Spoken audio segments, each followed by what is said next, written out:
Lovely to have you, Ragavan. Thank you, Ramya. Lovely to be here.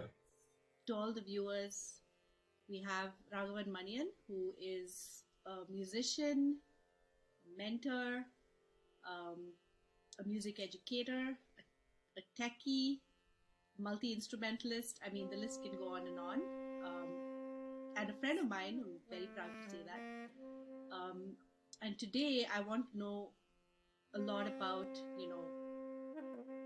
the choices you make on a day-to-day basis, and life choices that you have made, and what really makes you tick.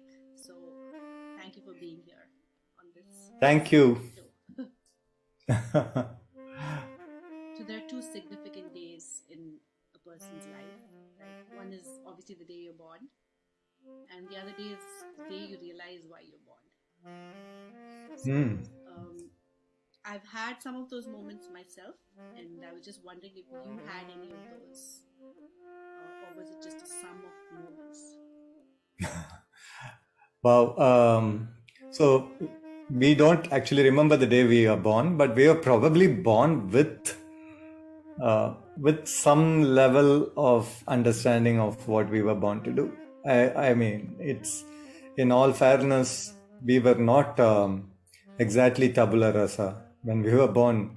So what I mean to say is we come in with a bunch of tendencies, call it what you like, predispositions, right? And to a large extent, that is in nature. Then the rest of it is nurture.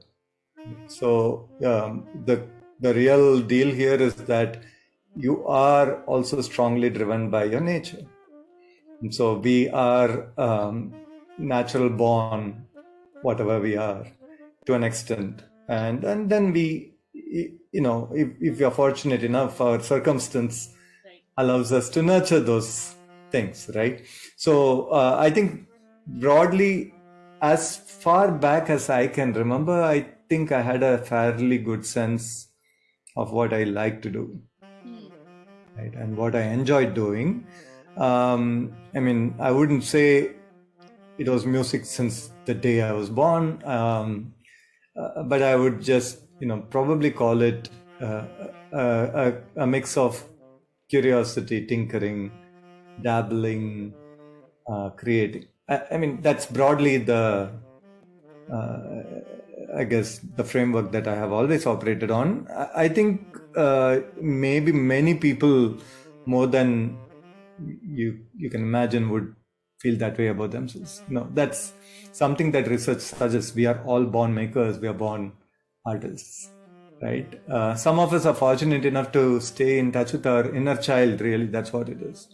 So it's really a very basic human nature to be there, be curious, try new things, and then discover beauty in what we do. So that day 2 of realization has either not come to me, or every day is that day. And of course there are better days, and then there are some days where it's all cloudy, and some days where it's little sunshine, then all sunshine, and so on, right? But I think in all, it is sort of a continual, it's a process, and the process continues, right? Absolutely. I think it's a conscious sort of process as you grow older, and your focus grows hopefully with your age. and there is I mean, there's really no guarantee, and conversely, there are many who are much younger when they have this aha moment, and then there are others like us who take many years and iterations to sort of converge at one point. But here's the deal, right? None of us really want to be pigeonholed. Okay, nobody wants to call it a deal. We all want to be in the process. We want to be doing it, making it, feeling it, and that's sort of the dynamic of life itself, in a way. So I think even the greatest of artists, unless they have that small element of this is not perfect, or I'm not sure, maybe I can do it better, or maybe I should inject a different element to this mix. You know, there are very, you know, every great artist has had that It's thing a growing process, right? Yeah, and so to deny that is in many ways to deny our humanity, to deny that we are, I mean, to call ourselves set is to me denial. Right. Yeah, someone was telling me about how do you know if you're enlightened? And people who are enlightened are saying they're enlightened, but how do you know that that's enlightened? It's like you don't know what that means. Yeah, I think, you know, people like, you know, when they describe enlightenment as something like a bulb goes off. I don't think so. I don't think enlightenment is that way. I think maybe there is no such thing. I want to start with the premise. It is probably more like there is always a light shining, and some days you get a peak. And those days are good days, and those are the days of enlightenment. And to think of it as a permanent sort of a switch would be a bit too grandiose for my liking, because then the day that the lights get dim, what happens then? So I think there are, of course, better versions of the enlightened being. There may be people with perfect enlightenment, and maybe, you know, I cannot comment, but I feel we are all entitled to that feeling, and it's very accessible, and that's what art is about.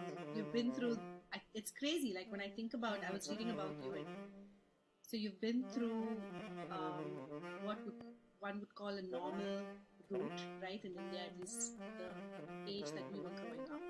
Yeah. Right? We did engineering, and of course you went to IIT-Madras, which is the cream of, you know, all the institutes. And then you did high-tech management and all of that, and then you ended up in just, you know, dedicating your life, your everyday choice, you think about, to music, right? And they say music is sort of in that realm of closer to enlightenment. So I don't know if that was a subconscious choice, or was that a conscious decision that you took?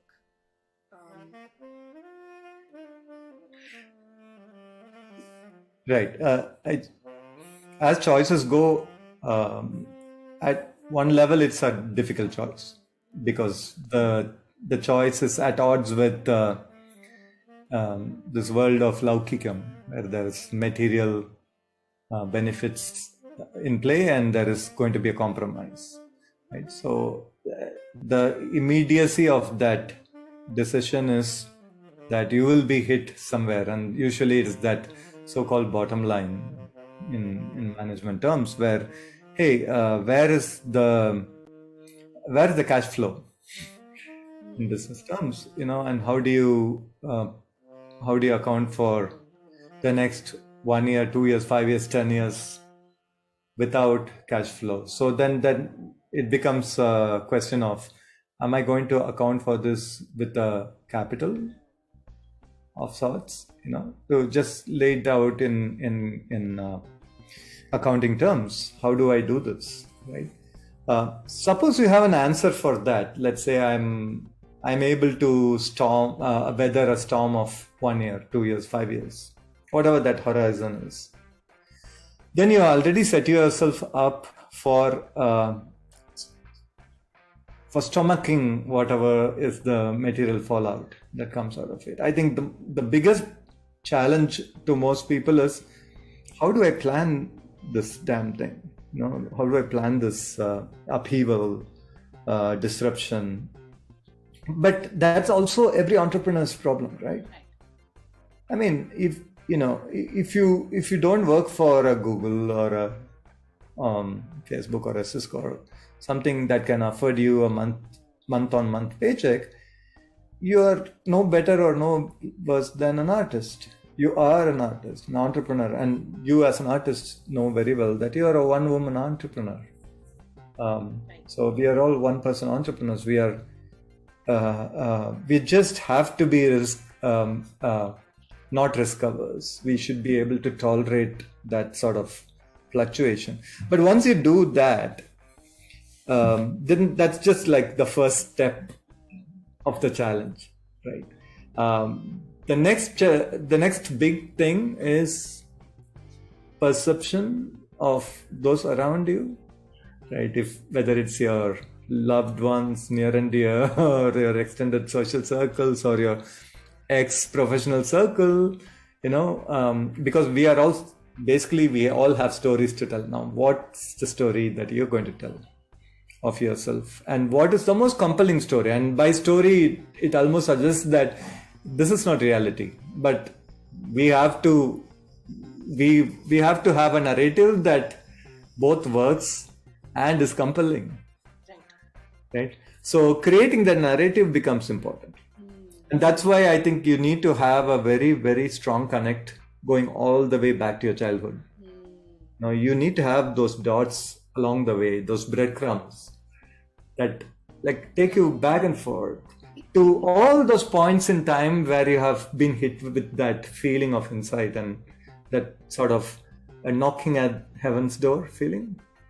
And that happens all the time through our lives. And can you connect those from where you stand, right? And if that connection is possible through music, then music is your nirvana, right? Eventually you will be knocking at the real heaven's door with this as your doorbell.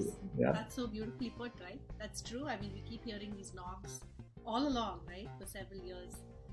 And all those knocks together become like this loud knock, right? Literally. Yeah. I think now the way you put it is interesting because you're now reversing the knock and you're hearing the knocks. You're not the one who's knocking, or you're the one who's knocking and you're the one who's also holding the door kind of shut. So in a sense, where is the heaven we are talking about? It's really here, right, in us. And so if you are sensitive enough, I think art sensitizes us to hear those callings closely. If we take it in the right approach, then what happens to people who are not exposed to art? Like you and I were one of the fortunate, right? We had families, or somebody in our family was singing, or they're painting, or whatever it is. But what happens to people who are not exposed to it when they're growing up, and then they're late bloomers, so to speak.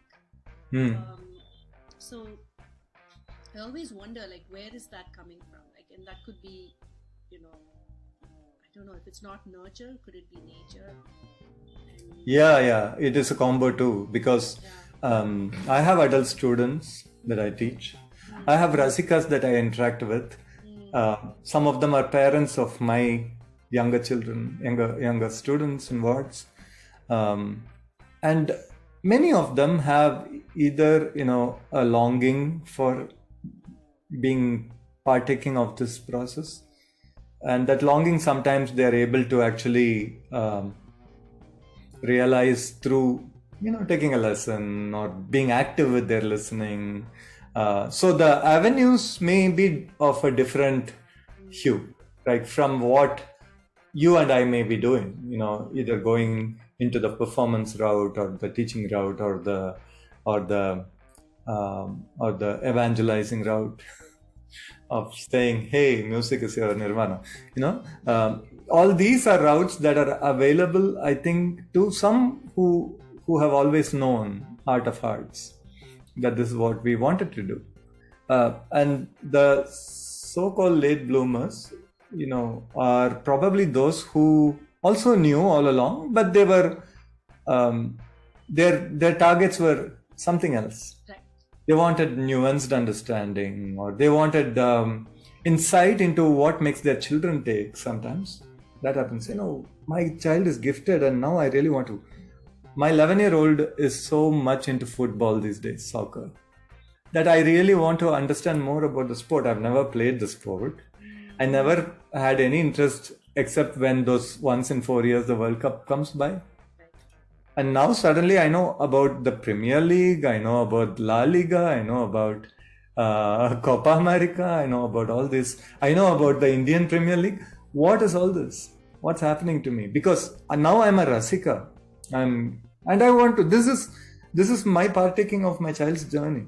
That could be an avenue too for people to see their children or their parents sometimes, My dad was listening to Carnatic music all his life, and now I feel I want to learn it. Is honestly how one person came to me to learn the music, that form. So saying, I guess it's possible to tap, right, at any stage, and absolutely, and that's what people need to know. A lot of people, just like you were saying, they say, "Oh God, I wish I'd learned."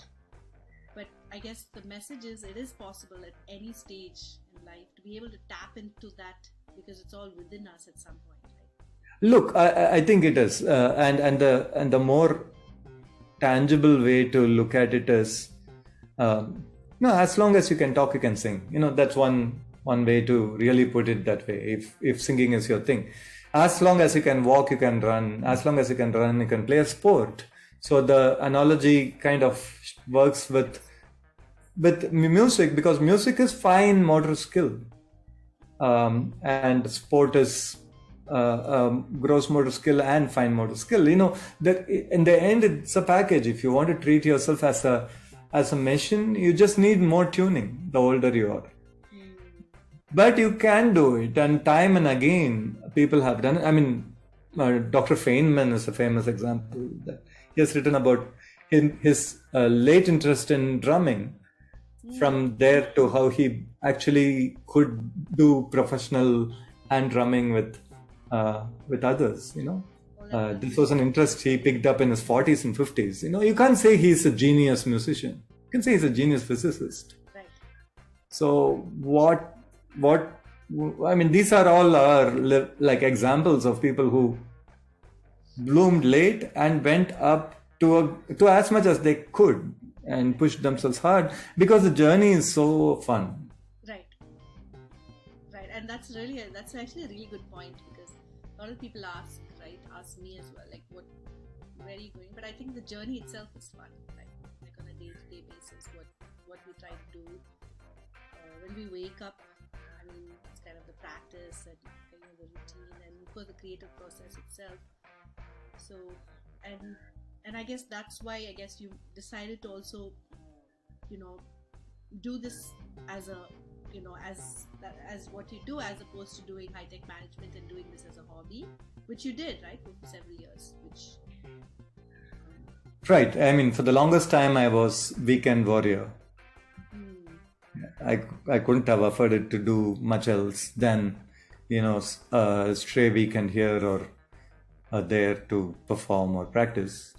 And that is okay. I mean, I accepted that as a choice at that point in time.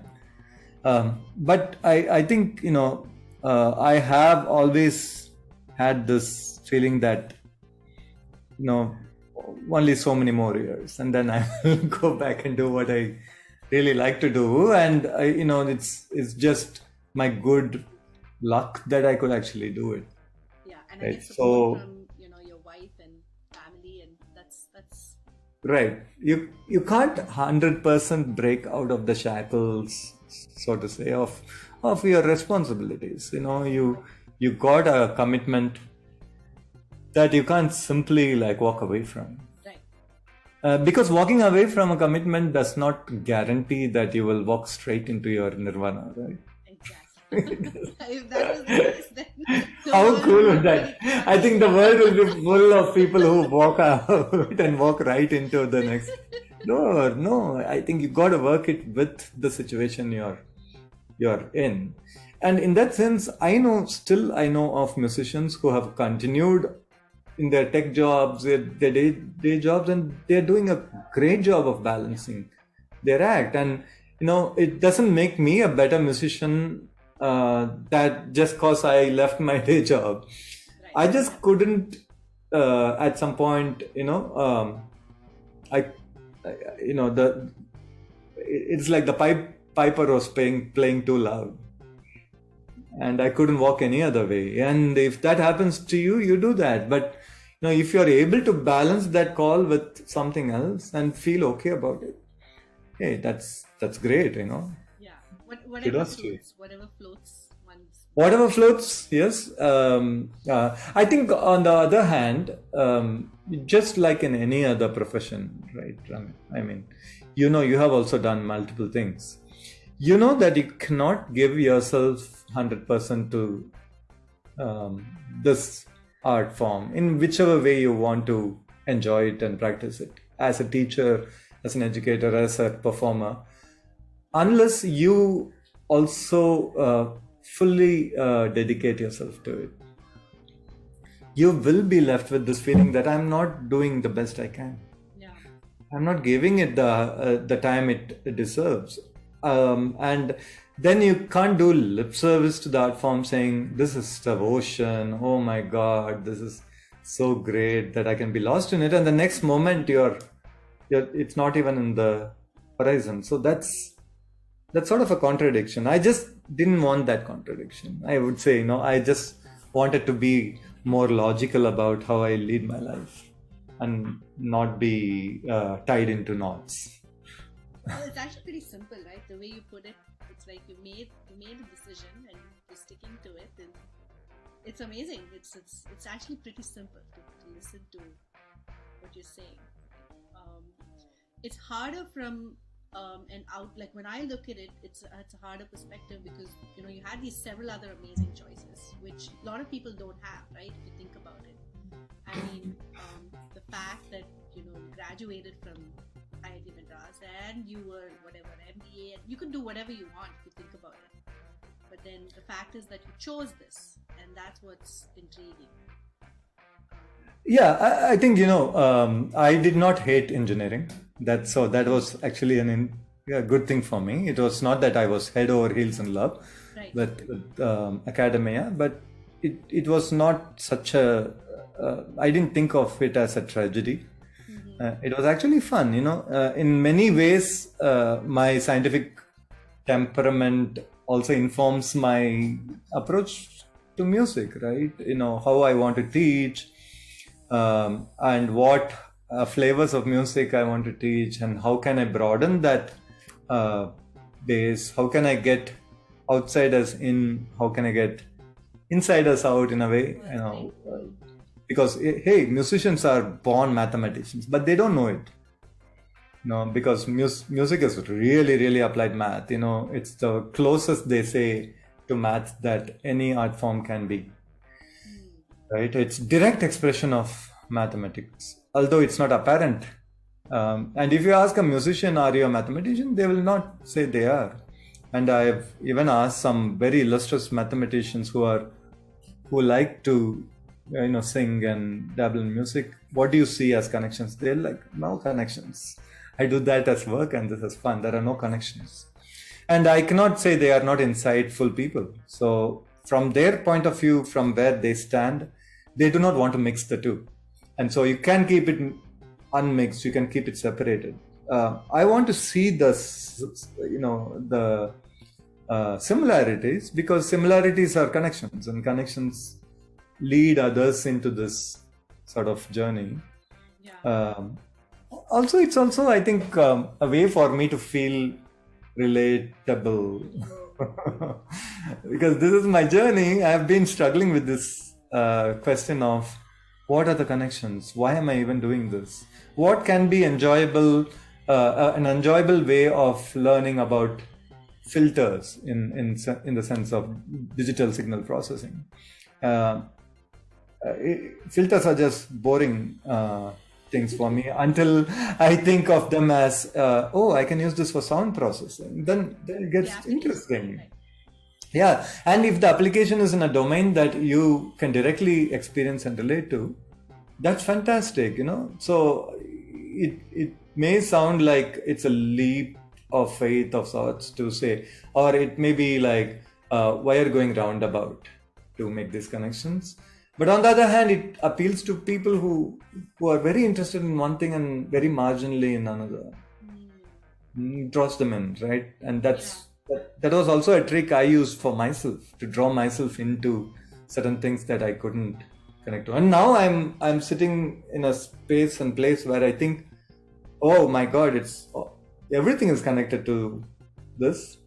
Maybe 1 hop, 2 hops away, but the connections are very evident. You can actually see the right. You can, right? And I mean that's also meta knowledge in a way. The boil it down, boil it up again, bring it to a sort of a common place where maybe they are equations, maybe they are sounds, and then show that two structures can kind of have similarities.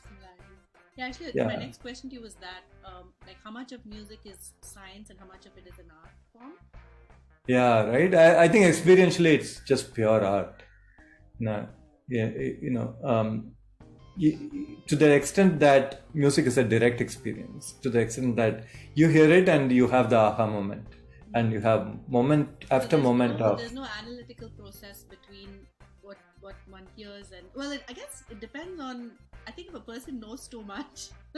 Yeah. Like I really, for me, like the people who just take it in and experience it, I'm so jealous.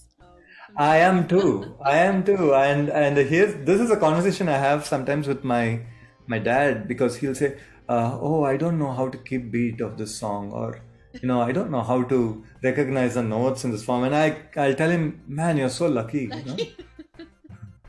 You don't know the structure, and you just get to listen to it and take it in as a whole picture. And I remember when I was 4 or 5 when I could do that too. The whole song hit me as one monolith, and it was beautiful in its own way. Yeah, and it's amazing how we complicate our society, complicate our expectations, right? Yeah. It is pretty simple. So that comes to I've always wondered, right? As a Carnatic musician, you're a Carnatic musician, right? At least a large part of what you do is on the Carnatic plan. Like, what is Carnatic music to you, right? How do you define it? Like, there's raga music, there's other music. What is it really? Like, if there is a film song, for example, that uses the same rules, like say a Kalyani or So you're right? I guess what you're saying is there is modal music, and then broadly speaking, modal music is when you operate in a single mode for a song, and that mode could be a raga, then it's raga music. And then inside of raga music, there is something called Carnatic music. Is that sort of the thought process, right? Yeah. I guess so we kind of keep having. So a Carnatic musician, of course, is defined by how the embracing of this tradition of Tyagaraja Swami and Purandaras and the southern Indian tradition, right? So like a language, you speak Tamil, I speak Malayalam, or you speak Latin, and we all have our traditions. This is the language I learned to speak as a child, which is Carnatic music. So just like in language, where words are formed using these basic blocks of shabdas or vowels and consonants, the way the sounds are conjoined in Carnatic music is unique to Carnatic music. So we call it gamakam, right? The space between the notes. I guess a lot of the identity is given by the way we move between the notes.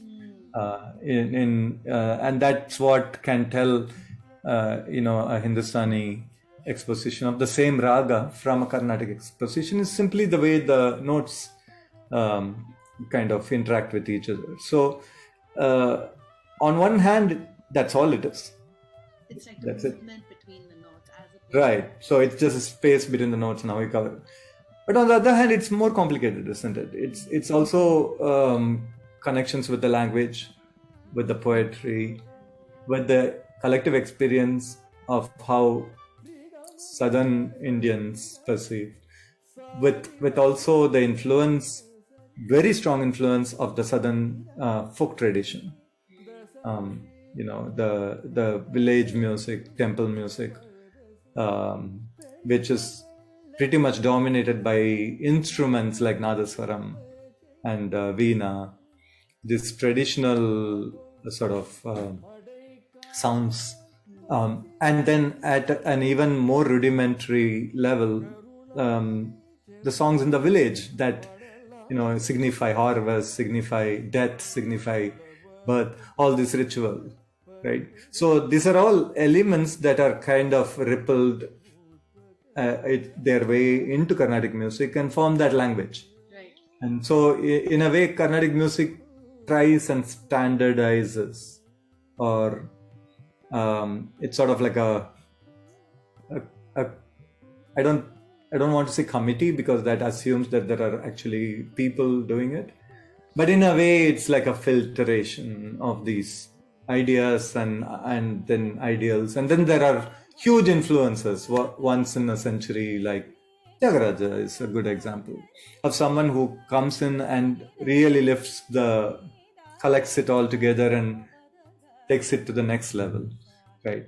And Really good. I've never thought about it like that, but that's exactly how it is, right?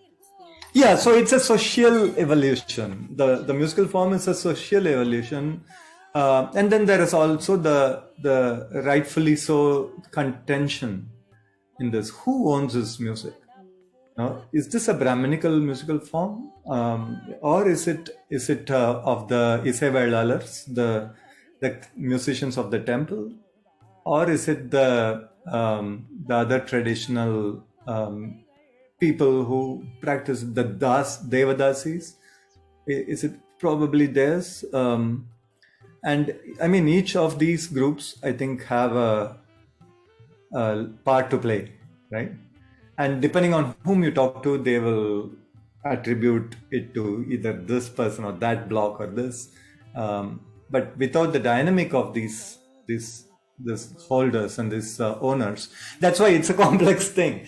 All these people, their dynamics, their conflicts, their economics, it all comes into play. And so this a song that we sing is got so much complexity sitting underneath. And the complexity is not the grammar of the music. It is the interaction of the people behind the music. It's the ideals that it represents. In some sense, is it driven by bhakti? Is it driven by erotica? What is it? Love? What really brings forth the true essence of Carnatic music? And is Carnatic music what the Music Academy of Madras defines as Carnatic music? I mean, it's obviously not, right? And yet there are these governing bodies, the colleges, so to say, the academics, the academia, who would always like to standardize. This is true of any industry, Every industry has this. When I was in chip design, there were always people who said, oh, you got to do routing this way, otherwise your chip will fail, or you got to have your layers like that, or your chip will fail, or this is not the right way to write code, or this is not the right way to debug. And then someone who rebels will come in once, like you said, once in a decade or once in a century comes and then change the whole game, right? And then say like, throw away all this and all. Here's a new thing. But the continuum, the intellectual continuum is always there. It's not anybody starting it right from scratch. It's definitely sort of an evolutionary thing, with every now and then punctuated with all these great moments, right? And so I guess it's a very long answer. But how does it tie with the question? What is it? Yeah, I think that's actually a really beautiful explanation. I never thought about that. So it's not really about the grammar, it's also about the people behind the grammar. And the social situations, which a lot of it has remained the same, and of course there's constant change as well, right? So how do you incorporate that in the... Correct. And we cannot study this system in isolation. Again, it's only a simplification. Was Southern India ever Southern India? No, right? It was like either one kingdom or hundreds of kingdoms. Yeah, exactly. Right? And then there is this romantic ideal of an Akhand Bharat, which means India, Sri Lanka, Pakistan, Nepal. We are all a cultural identity. It's true and it's not true, right? Then there has always been influence of language and religion from Kanyakumari to Kashmir, and that's been that churn too. Sarangadeva was the greatest, music grammarian in the last 10 centuries is from Kashmir. And Sangeeta Ratnakara is a foundational book in Carnatic and Hindustani music. So you can trace back our common roots to a Kashmiri who worked in a southern king's court, right, as a grammarian. So well read, Raghav, and that blows my mind every time I talk to you. It's like you're just so well read. You're able to connect all these, that amount of information you might have in that head of yours. It's like it's useful. It's useful for me to understand the world, and I can see that it's like the way you're thinking beyond, and that's why you don't really meet that many people who can make all these connections. And I wonder if it's like because of music, or it's because as a side effect of music. It's like I always wonder. I think I'll give music a lot of credit because while it's not any one music. We speak of music as a world entity. When we just say music, right? It's not Indian music. It's not Christian music. It's not Persian music. It's music, and so there seems to be a lot more in common with the musics of the world than almost any other intellectual idea, right? Wow, that's really interesting. More in common definitely than the ideas of what a supreme personality of Godhead is, or what polity is, or what technology is. Music, it seems to be, people just seem to understand that. And that's what I think about it, right? Like, can an atheist appreciate Carnatic music? Right? Yeah. A lot of the music is, as we all know, and for people who are listening, it's based on Rama, Krishna, who are Indian gods. Mm-hmm. If an atheist, decides to say, hey, what, I want to check this music out. Like, how does, one appreciate that? I think some of the front-runner musicians of today in the Carnatic world are declared non-believers. Right. And that does not dilute their musicianship in any way. Of course, they didn't start off being that. They learned it the traditional way, and then at some point in their adult journeys, they said, "This doesn't work for me. I don't need religion." But they still sing the Tyagaraja kritis and the Dikshita kritis. That's the repertoire. It's like you can play the Passion of Saint Matthew, J.S. Bach, and after you're done playing with it, you could just not care about Jesus Christ. That need not be the link, is what I'm saying. Now, it helps when you play the Passion of Saint Matthew to imagine the Passion of as it has been. Yeah, to imagine the Passion, to really feel the pain that Jesus went through. Then they say your music really comes alive. So I think many of the good musicians out there who are kind of independent of denomination and faith are very good actors. They're able to put themselves in their place at that moment. Either that, or they just have figured out the encoding. They know how to communicate the emotion. But I find that really, really difficult to believe, because if you do not understand what Dorakku na ituvanti seva, if this is my service to my beautiful God, is what Tyagaraja says in that song. If you do not understand what it means, at least when you sing it, then how are you ever going to emote through that? So I think we all have to sort of suspend your disbelief when you get into the art. I was watching this interview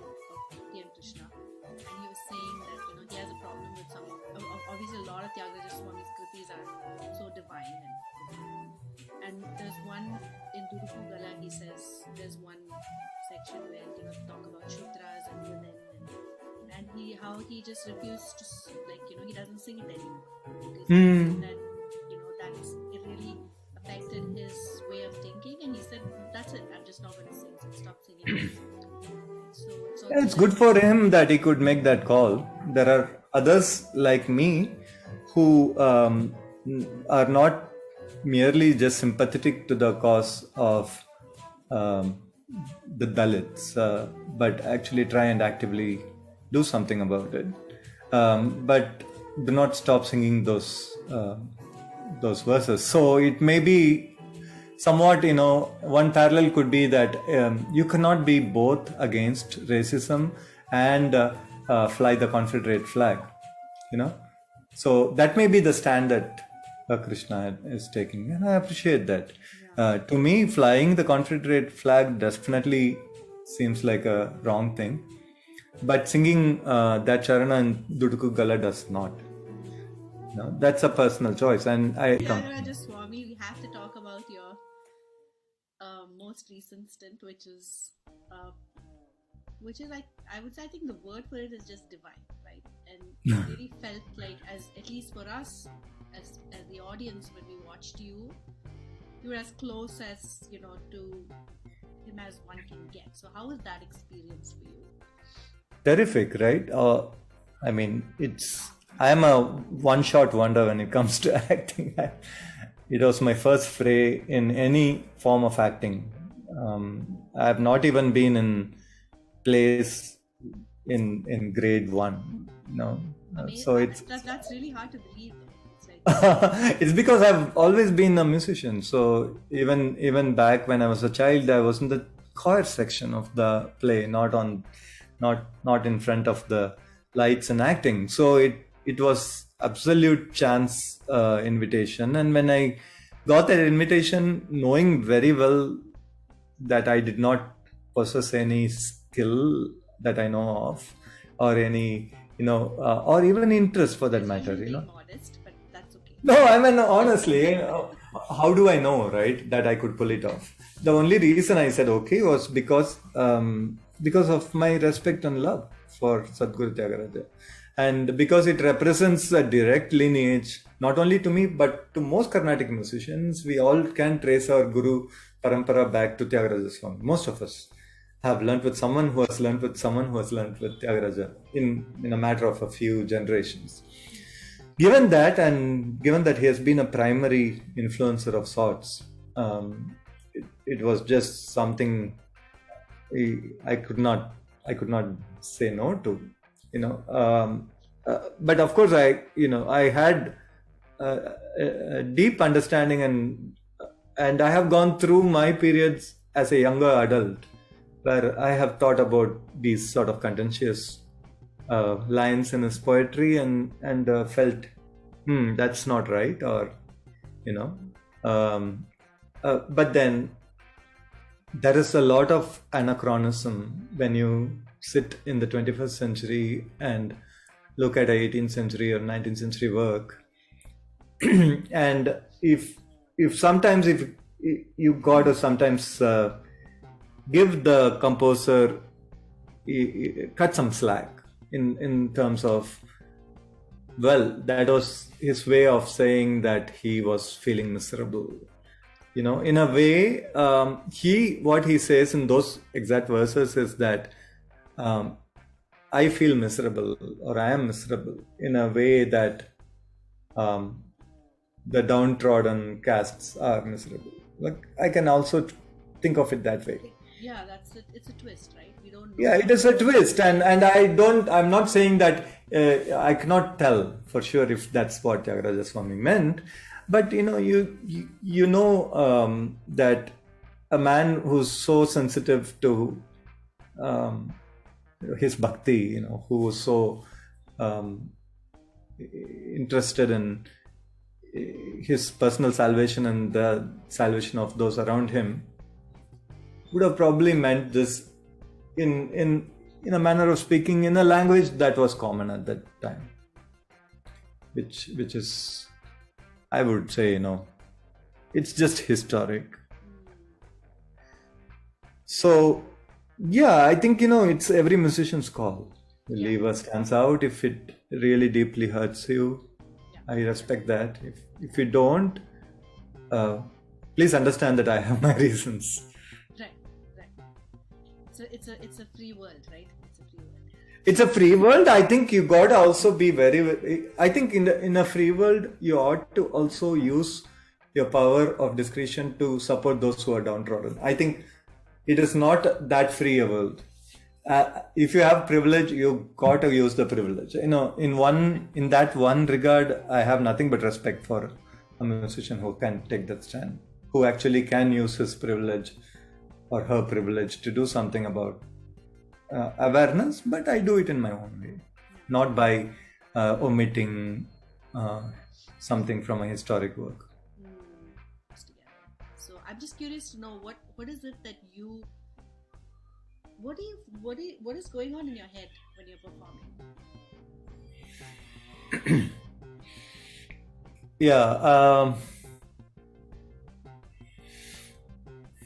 The answer is very context sensitive to what is actually the stage and the song and the piece that you're performing. It does change, because if it's going to be the same thing, then you're going to get bored, terribly bored. Right. If it's all going to be lights, or if it's all going to be the same.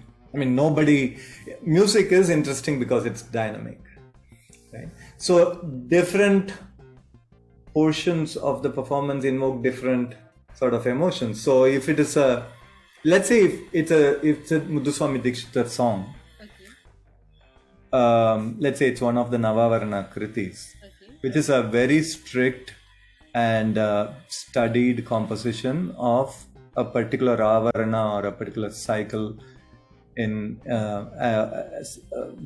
interpretation of the mother goddess, right? Where he says these are the devatas in this chakra, and this is the Devi, this is how you worship the Devi, this is how you sing. It is a very formal study. At that time, you have to envision that chakra, that the arrangement of those petals, the Navavarana, the arrangement, the geometry of the Meru, and the raga that goes along with it. And it's not a mutable sort of structure. There's not much room for manipulation, and you don't negotiate with a song like that. So it's a standard that has to be sung exactly. So at that time, what are you going to do, right? You got to be really disciplined and stay with the script. Stay true to the script, yeah. Exactly. So at that time, you don't do extempore and your repertoires that of a very studied orator. But then when you're actually in the zone of exactly what the lyric is implying. Absolutely. I think you can't do justice to a song like a Ghanta Navavarana on Kamalamba unless you really understand very, very closely why a particular word in that song is tuned in a particular way. And those correspondence between tune and song is 1-to-1. A lot about the meter of the song. It's all very set, right? And automatically setting the mood to get into the zone. And every time you perform that piece, do you feel the same?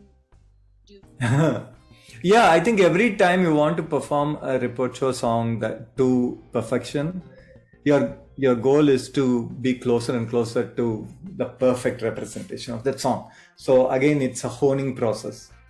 And you can repeatedly teach that song, and every time you teach it, you learn something new. So, to the more senior students, I always try and kind of peddle these ways. Say, peddle the Navavarnas, peddle the harder compositions, which require more focus. Simply because it, in turn, gives me the focus to kind of keep it very, very close to the interpretation. Now, you can also argue, whose interpretation? My guru's interpretation.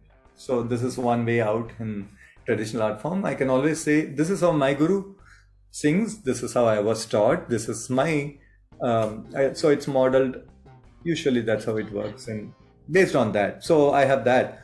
On the other hand, if I have created a song, and let's say that it is a crossover, right? Like stuff like you do.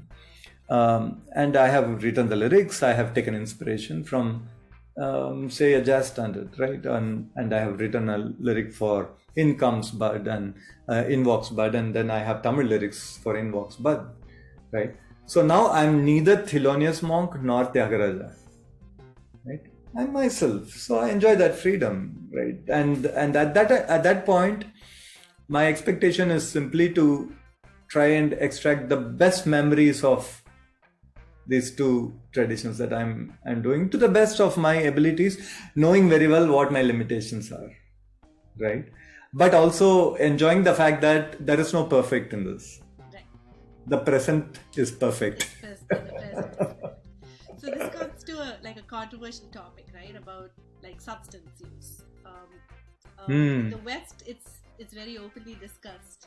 Now, how about and I have personally been to concerts in India where in a Carnatic or a Hindustani concert where we're definitely under the influence.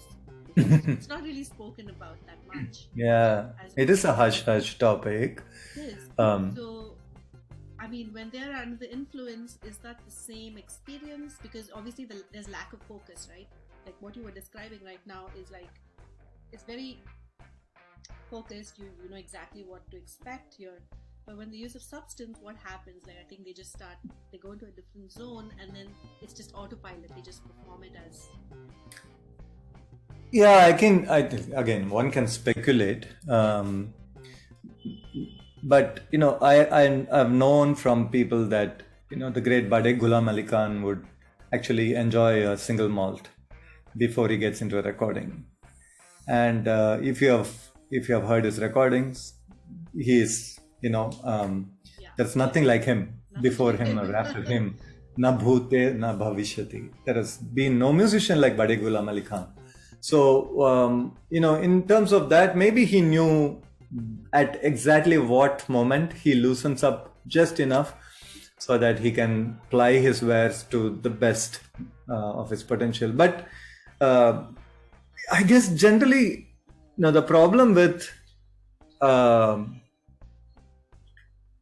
this discussion itself is the fact that, as educators, this discussion gets a little, I teach kids, you teach kids. What are we? And it's, as I said, it's always not openly discussed, right? When we talk about because this is why. Because there is youth in the mix, and when there is very young minds, it gives this impression that there are these substances that are just out there, like Lucy in the Sky with diamonds, and then you go on to become a Beatle and become a Bhimshan Joshi and win an Oscar or a Padma Vibhushan, right? That's not reality, right? These people were anyway going to win their Grammys and their golden records. They were anyway going to do that, and maybe there was some gateways that were open and pathways that were open that took them to even greater heights.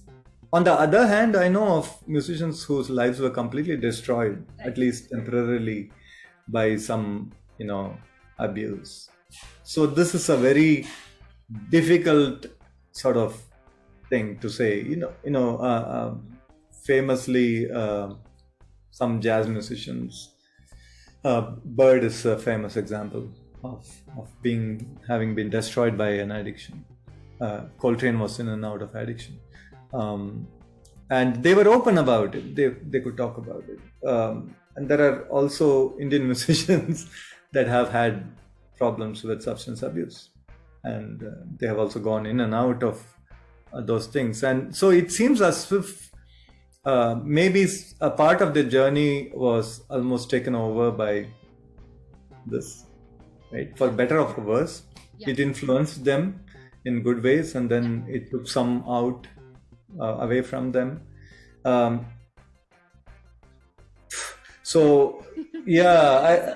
It's a controversial question. I mean, I think a lot of the interviews that one watches never really mentions this.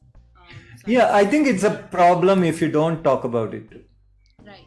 Right? Because then, I think you can correct me if I'm wrong, but I think in the Carnatic music setting, or in Hindustani less so, but Carnatic is very structured, right? Apart from obviously the improvisational section we do, like for example, a varnam, for example, is rendered exactly like the way it is composed, right? So it's hard to let oneself loose, right, to deviate from what has been composed. So yeah, it's kind of, in a way, I think the negative way of saying it is a trap, but the positive way of saying is that it keeps you focused, right? So so there is a even more positive twist to this idea. Is that music itself is a substance that you want to imbibe and you want to be tripping on, right? That is the ultimate trip, because what it really does is very similar in terms of chemistry, right? This. So maybe the right way to look at it is through your sadhana, let music open those pathways. There you go. That's the answer the youth is probably looking for. This is an answer that has also worked for me, because last time we talked about how do you manage your time as an indie musician. There are these long periods during the day, and there are sometimes days upon end where you don't have work, right? How do you do that? At that time, the best substance you want to use or abuse is music itself, because it has a direct impact on how you improve as a musician. And but then it also lets you sing a varnam like a khayal, and a khayal like a ghazal, and so on and so forth, right? You're your own master in those hours. Yeah. There is no external expectation. So there's that openness, which is a direct. Correct, and this openness connection to that realm is the openness, right? It's like yes, this openness is possible, and this it really mostly what you do by sort of dripping on substance is to feel connected, to feel like the universe is hugging you and you're able to hug back the universe. That's exactly what music lets you do. Well, and somebody I was talking to who grew up here in the United States, who went to high school and was actually she was saying that most of the substances used to escape. It's you escape from reality. Yeah. So, and music helps us do that. So itself is where you, like rightly said, it's a substance in itself that helps us escape from reality. Yeah, but I think right? Absolutely. I think, but somebody has to even go out and say that, because music also has this music education can be stressful to kids, because it's also an exacting, demanding art form, right? You can say I'm a hobby musician, but at some point you encounter the structures in music, you encounter the grammar of music, and then it is a study like any other study, right? And it's a formal study with as much complication as rocket science. Right, and I remember this famous cartoon from Mad or somewhere where there is actually an aeronautical professor who's writing down the equations of wind dynamics and airflow, and say, hey, come on, this is rocket science, it's no music theory. You guys should be able to understand this. That's how difficult music can be, and it's no exaggeration, right? So given that it's a formal study, it's a difficult study, now how do you use that to de-stress, especially when you are in the middle of it and it is stressful, right? And this is also a reason why so many musicians in every musical form tend to use stimulants and substances, because it's super stressful. Right. right? And it's human nature. At some point, at some level, you have to accept Right. that it is stressful, right? And I'm not here to say that, hey, all recreational drug use is bad. That's not my plank. I would rather say, if you want to temper it, there are ways of tempering it with music itself, right? So that's actually a great answer, right? I mean, for people who are watching, who are listening in, who are the youth, and you and I are music educators, so they are looking for these answers. They will find it by themselves, but at some point they also need to tap into what has been and what, and it really is that, like, music, you can use music to get into that realm. Yes. I mean, it's an ecosystem of, and in the end, what is this insight that we are all looking for when we practice music? Why do you give up all that you're doing and come back to music? It's especially relevant for people like you and me, who have basically said goodbye day job, here I come, music. We are looking to be in this continual process of building insight, building skill, building goodwill, connections. Absolutely. We are in this for that positive feedback, which is really a very, very enriching human endeavor. And it's absolutely, can't agree more. Right, and many of what we do are proxies to this real thing that music can allow us to do. Many things that we seek outside of work and to de-stress are exactly the sort of pathways that music develops in your head. Yeah. So yeah, I think music advocacy, a lot of music is used in the addiction and therapy. Right, and I remember doing master's thesis on brain imaging, like fMRI brain imaging, response to music, and I could actually visually see, right? We did kind of experiments to see what really happened when I turn on the tanpura, what happens. Or, when we reverse message, like there are a lot of these Beatles songs, if you reverse it, they have messages which are like satanic. So when you play that, how does that change the way your brain responds? So, I mean, there's plenty of research out there, right? So, yeah, I know. I remember seeing one viral YouTube video sometime back. So this is your brain on music. That's actually a book called. Yep. This is your brain on music. So people can watch it. That's an interesting idea, and there's a lot of work from authors like Oliver Sacks that have explored, and V.S. Ramachandran that have explored connections with brain chemistry and its effect, how music affects in a positive way, mostly brain chemistry. So I think this is all deep neurochemical stuff which supports, by and large, the theory that music is good for you. It's good for you. Yeah. So it comes back to the kind of why are you a musician question. Right.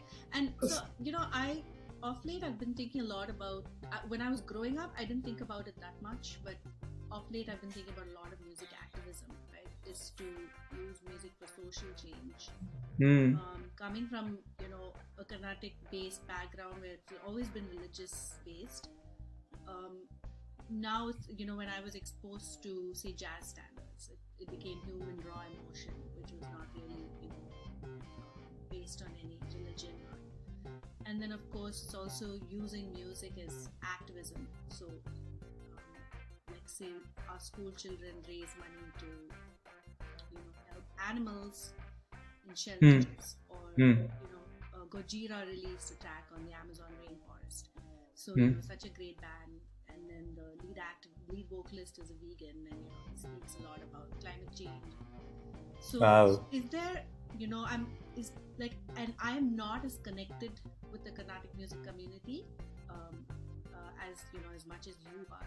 Like, is there any talk about using, I mean, T.M. Krishna, of course, is he's doing amazing things with his music for social change? And is there like, would we see in the near future, in a performance where somebody is actually singing to, for social change? Like, would there be new standards that would come out?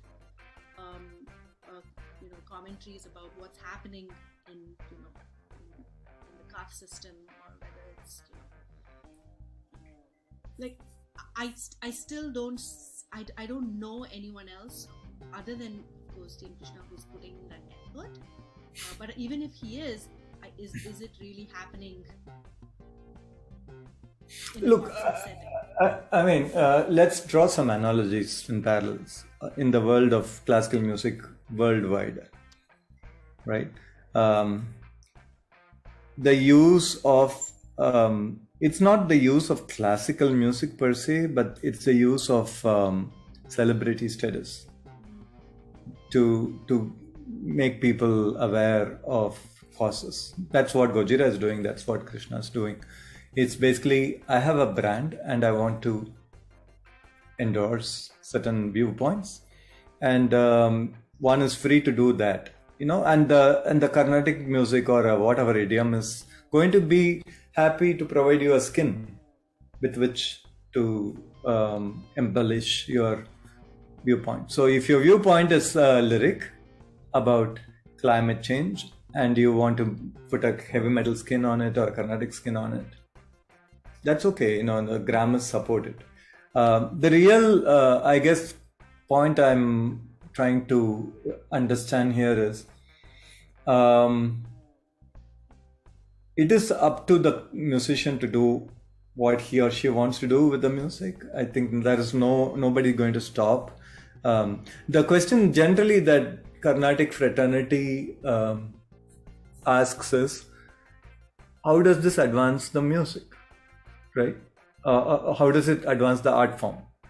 And like you said, are we creating standards here, or will this go the way of just another fad, and will we still be left with just the great standards, so to say, right? I do not know, right? I do not know if someday the whole world will be singing the kind of activist songs that people like Krishna are composing, or will we naturally revert back. So that's why I want to draw an analogy. Let's look at Western classical music. There are symphonies that were written to commemorate the Holocaust. There are symphonies that have been written to, also like the Berlin Wall. There are fall of the Berlin Wall. There are music, operas that exist that do discuss social causes.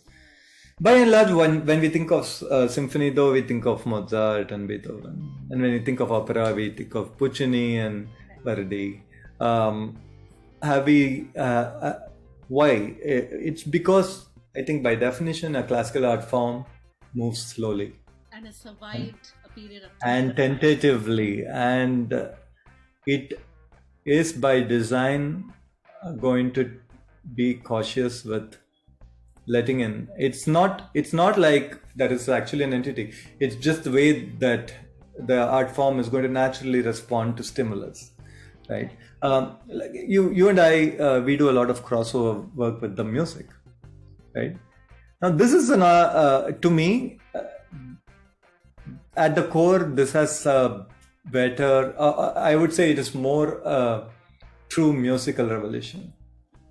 When you actually are able to take a music and merge and see connections with another music and bring it out with you. When you take a ragam and you add a song in it which talks about a particular cause, there is nothing revolutionary about the music per se. Okay, and it's always going to be superseded by yet another standard which just is going to outlive this one. This is my prediction. Okay. And he was saying an interesting thing when he says, he takes a word which does not belong, to either the Telugu language or Tamil, that is heard so far. So say it's a word that's, say, I forget what word he uses, but he says when I put that word in the ragam context, it doesn't stick with people's minds, right? I don't know whether that's like a tonal thing, or so I think it's just that we're used to, so it needs to sit on the shelf for 10-20 years, and then you need to see. He may be right, that he is also a smart guy. He has studied the evolution of these art forms, same as me, right? He's giving it 20 years, I'm saying 200 years. Right. So that's a test of time. Right.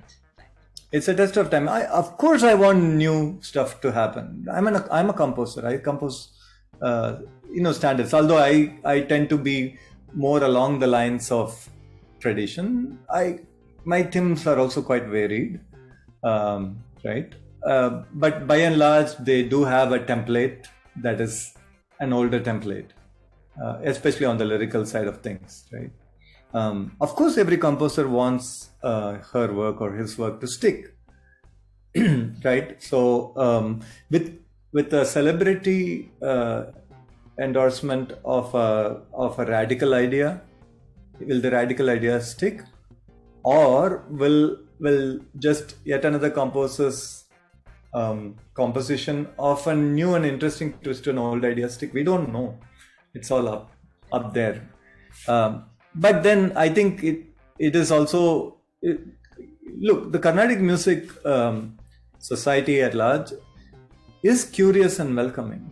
The fact that Krishna's ideas are also able to survive, and he can still command a presence among cognoscenti as well as attract new audiences, goes to show that the art form itself is quite resilient and responsive to the idea. Because like the way the violin came in, or the mandolin, right? I mean, correct. Like pretty revolutionary. So. Yeah, on one hand they are. On the other hand, they are simply extensions of existing ideas, right? Musically, what has changed? The violin still plays a gamakam, guitar still plays a gamakam, right. The saxophone still tries to play a gamakam, right? So it's not fundamentally changing it. I would actually say that I like this idea that, some ideas, some words don't have a Carnatic ring to it. No, it doesn't. Like if you sing an English song in a Carnatic tune, it has a certain problematic fit to it. It's a tonal thing, right? It's a tonal thing, right? You're not used to that pronunciation. You're not used to hearing that sound in that setting. So it may not be as appealing as singing in Telugu or Tamil or Malayalam or whatever. It gives the punches. Yeah. The way it. But maybe with time, it might work. Or maybe the way to do it is like how Sting does some of his songs, where he introduces an artist from Algeria and works beautifully with his song, and then the Algerian is singing in Arabic and he's singing in English. That's a nice connection. Coke Studios sort of stuff. Right. That works too. Anyway, I think there is no limit to what you can do. Yeah, and that's the huge, that just sealed it. I'm going to use that as the trailer. There is no limit to what you can do. So for people watching who are composers, right? Aspiring composers, aspiring musicians, it's important. I think one thing I feel just strongly about is that there can be more singer-songwriters in this tradition. Like I try and sing at least one song that I wrote in every concert of mine. My guru did that too, and he had to face a lot of flack, being such a hugely creative guy, to be told that he can only sing Tyagaraja's compositions and what is all this stuff. Must have been very, very hurtful, right? Especially back in the day, right? Yeah, I think that is truly musically revolutionary, to be able to come up with end-to-end a song that really, really works and satisfies every criterion, gives it a new twist. And as a composer, I do that. I try to do that's my emulation of my tradition, where you put something out there, something that's not heard before. Maybe there is some convergence in some old themes, but there's some divergence too. Yeah? So it's sort of an organic growth. I think there is a lot of support. Now I don't get too many people come and tell me, hey, why did you do that? I have more people who come in and say me, I loved it. See, right? There you go. That's that just. So this means that I think it's also because I think people like my guru have gone through the hard years and they have done the fallow of the land. They have kind of made it fertile now for new ideas. There cannot be a composer like me or a rebel like Krishna without the work that maybe G.N. Balasubramanian did, that Dr. Balamurali Krishna did. People before who laid the foundation for these sort of creative ideas. So in that sense, this is not new. The system has always both welcomed and has been critical of novelty. Yeah. Oh wow, Ragavan, I could talk to you for hours about music and just the way you think about this. I actually have several other questions, but I'm gonna ask you one thing that's important. Is as a meta skill, right? Like creativity as a meta skill in the future. We're being replaced by robots, artificial intelligence, even music to some extent has been, being able to be created without, a human producing music. So what is the future of this art form? How much of creativity is actually going to be needed for someone to be able to survive in their job? Yeah, I think it's very, very relevant question. Does this question keep me awake in the night? Sometimes it does, because it is an existential sort of question and a nightmare even. If you're a musician and your cake is going to be eaten by a robot, right? And that's already happening. So there is a movement and there's a counter movement. The movement, which is basically mainstream, is rushing into automation, and the counter movement or the counterculture is basically trying to say that this world of perfection is not the real world, because we aren't perfect. Art has to stay imperfect. Art has to stay less produced. Art has to have fewer auto-tune. Music has to have less robotic intervention. So I think at some level you cannot control the inflow of automation, and especially how much effort goes into making a jingle, for example. Right. So if you were an ad agency, if you can automate the jingle process, why would you go to a composer, right? So that because the time you spend listening to a jingle is 20-30 seconds, right? And if you can automate it, I would automate it. Now, if you're a music aficionado and you're going to spend 2 hours in a concert, the question is, do you want those 2 hours to be automated, or do you want to listen to the real thing, right? And if it were automated, do you want to automate the flaws too? And if you do, then why do you even want to automate it? So these are the real deep questions that you gotta have, and this is not just a question of I want to survive as an indie musician, but it's a question of I want humanity to stay human, right? And for people to be able to make these very informed decisions on where this buck stops and where art should be automated. I think mostly it's going to be economics.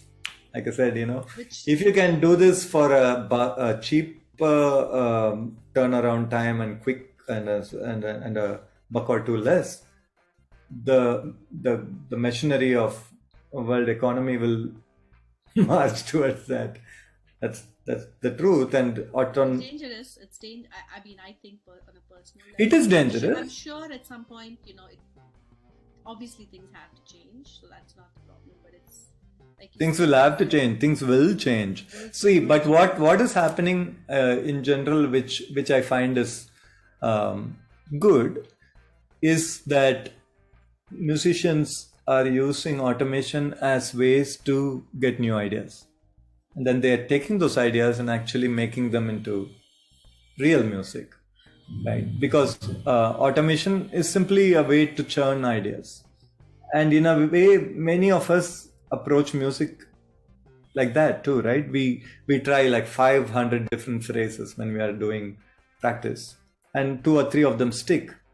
But we do it sort of unconsciously. When you're doing scale practice, you do that, and some scales stick, some patterns stick, and then they go into a song or a performance or an extempore. So in a way, the brain is already doing a lot of this automation. So you want to automate that part of the brain.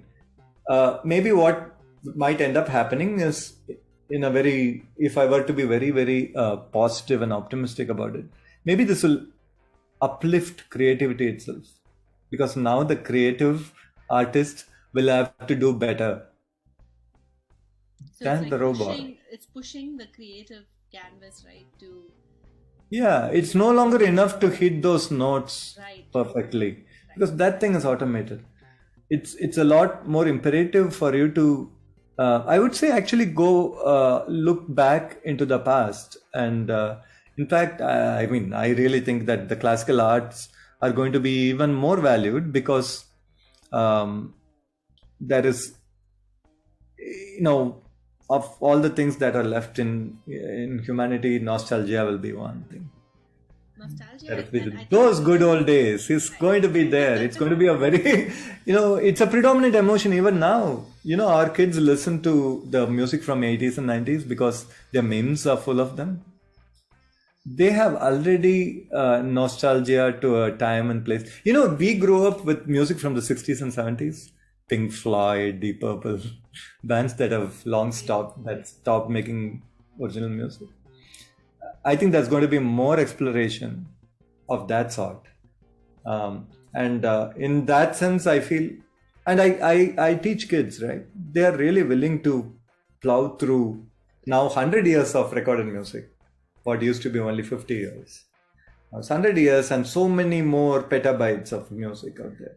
They're willing to put through that and create something new. I think that's incredibly positive. It's really nice to hear that we're actually pushing ourselves in the midst of creating this other, species, so to speak. Yeah, I think the bar is definitely going up, and I can sense that the 20-some-year-olds that sing Carnatic music these days, whoa, that's some really good quality there. And the commitment. I really admire that commitment. Yeah. To go there and finish. Correct. They started. It's really inspiring. It is, and I think that's going to keep me going, because there are more people with 11 and 12-year-olds saying this kid is really into Carnatic music. And I'm like, wow, really? Well, that's thanks to cool people like you who make Carnatic music cool as well. So that's another thing I have to say.